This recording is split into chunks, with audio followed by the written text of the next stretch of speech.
Welcome to this episode number 81 of your next trade code today, finish line.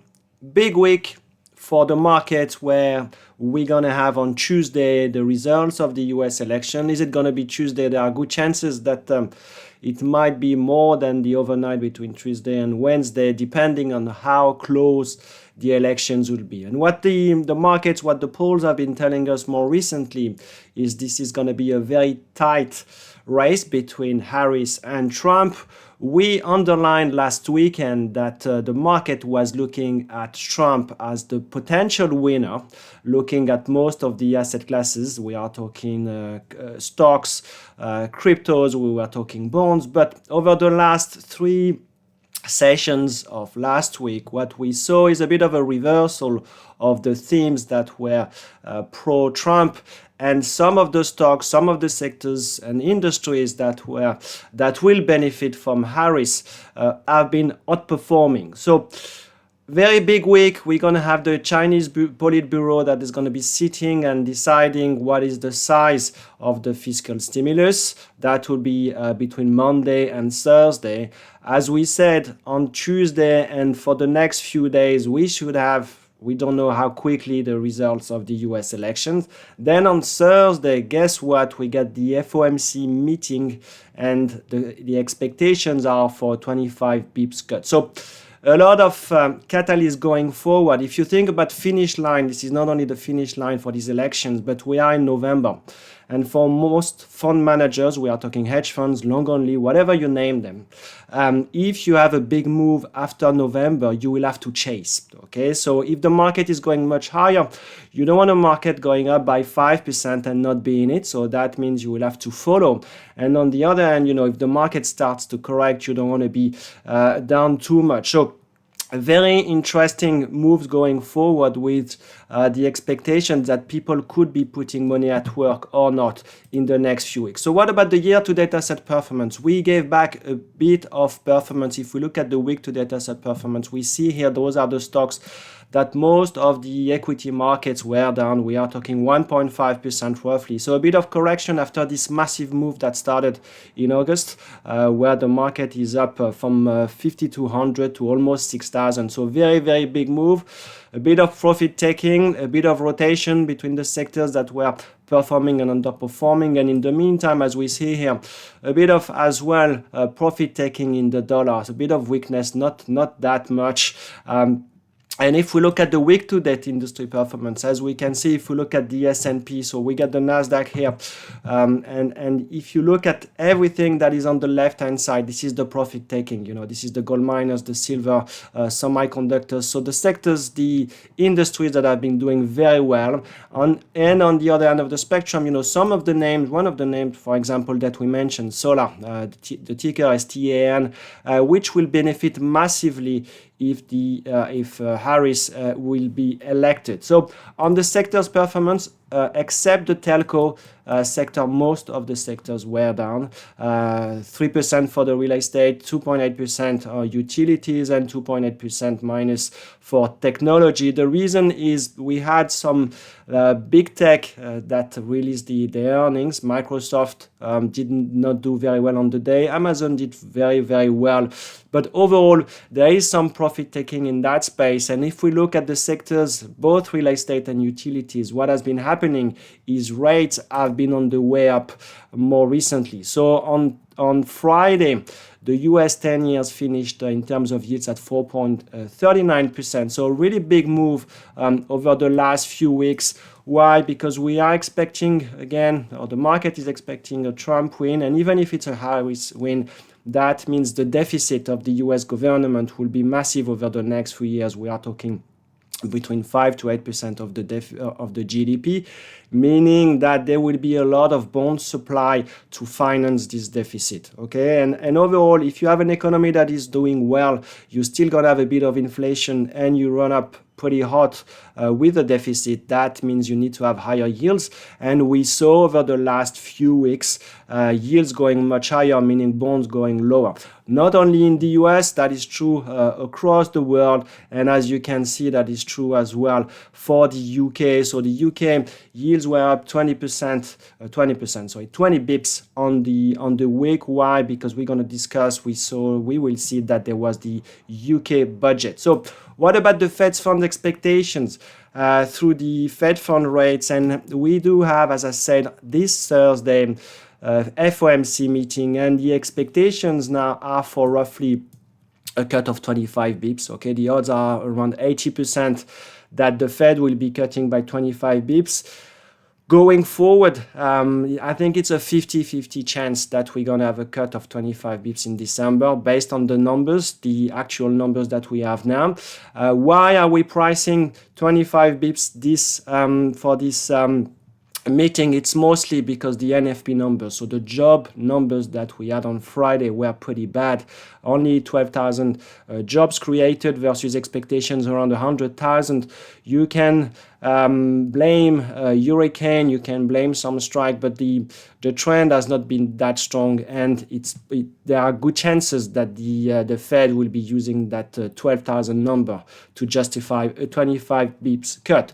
What about the VIX? What about volatility? So on Friday, we closed around 22%. We do know that volatility is always spiking around elections, and people will be over hedging themselves or not, depending on the outcomes. But what we clearly see is the trend here of volatility going higher. Even the short-term volatility, sorry, there is no chart here, but short-term volatility has been on the rise. Why? Because as we said, since Wednesday, or maybe more from Thursday onwards, over the last couple sessions, we had a bit of a profit taking and sell-off in the equity market. So let's look as always, like, what is the charts telling us. So the trend of the S&P futures is still the same.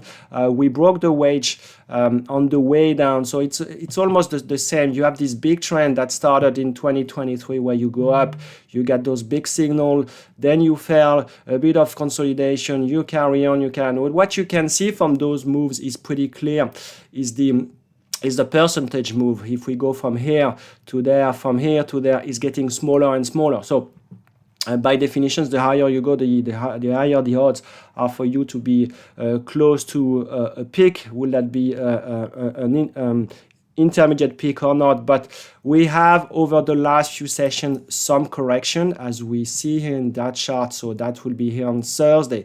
This is the same with the Nasdaq futures, where we had this sell-off on Thursday. So this is the big move. This is the consolidation that we had that started start of October. So overall, if you look at the performance of the market, we had some profit taking, and the markets were down, equity markets were down in October.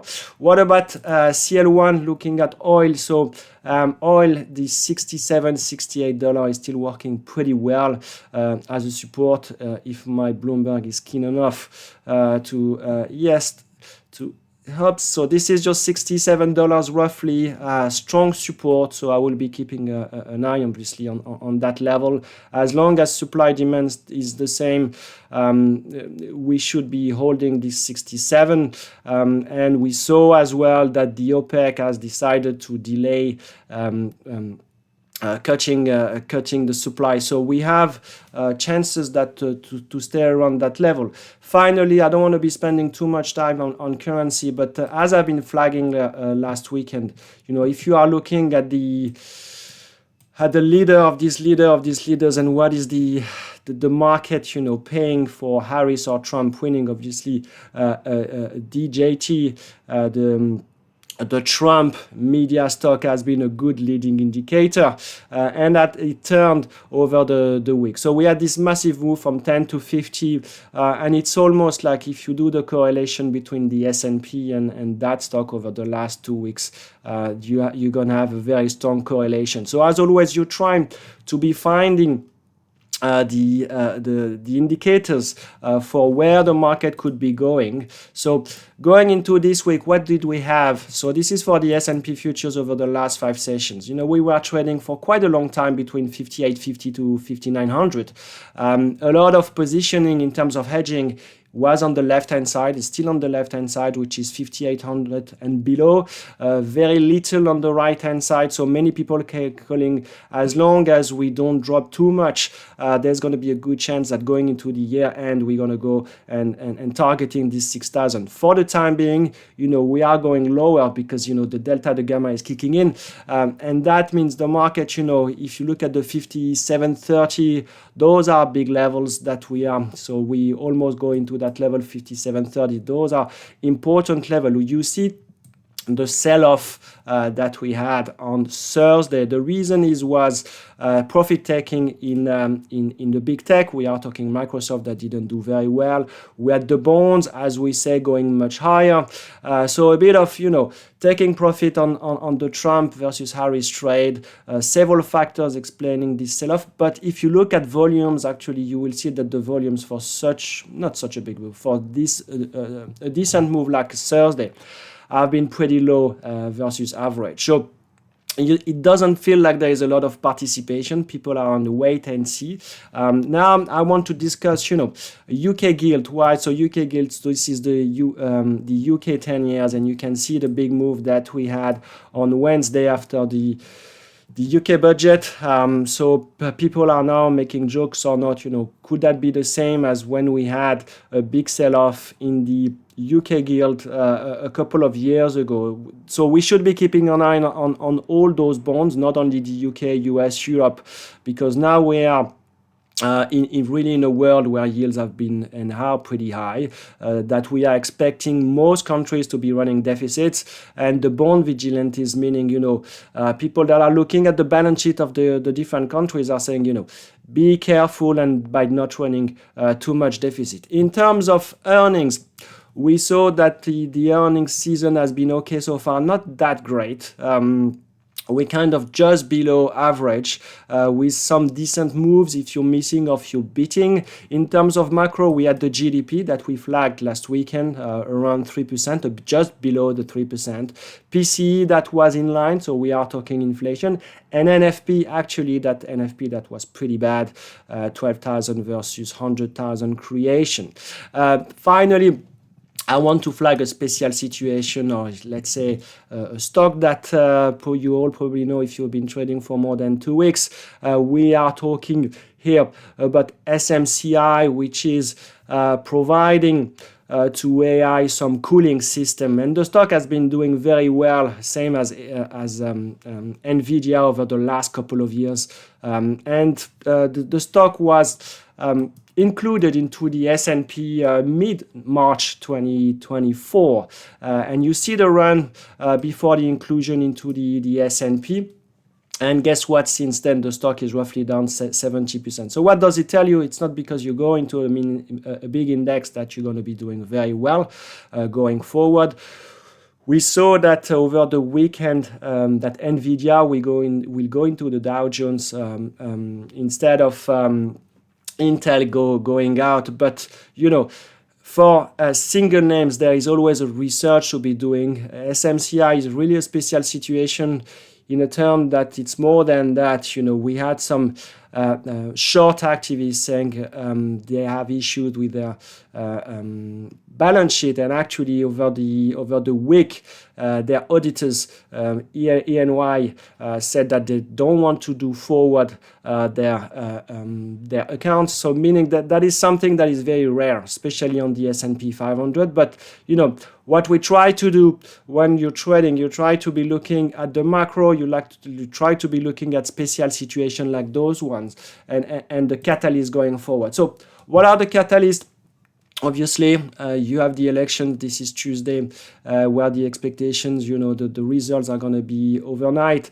Again, as I said, depending on how close the results are going to be, you might expect, some delays. The Trump camp or even the Harris camp saying, the numbers are not right. So you will like the closer the numbers are going to be, probably the higher the volatility will be. If not, it might be a straight move up or down. So far, if you look at the Trump winning plus winning the Senate, that will be actually maybe good news first, but bad news in the future. The reason is the market over the last 20 years, very much like having a divided power between Democrats and Republicans. So you don't want a full mandate to one of the two. The odds of Harris having a full mandate are pretty low, to be honest.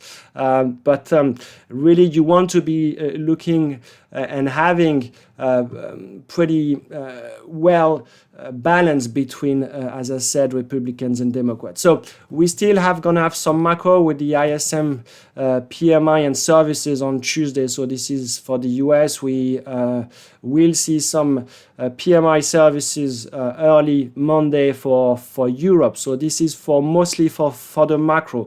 We have, as I said, the Chinese Politburo that is sitting over between Monday and Thursday about the fiscal stimulus. US election, FOMC rate decision that we discussed, Bank of England rate decision, expectations are of 25 bips cut. And as well, we still gonna have a lot of S&P 500 and more than the S&P companies going out with their numbers. And as you can see here, this is from Earnings Whispers.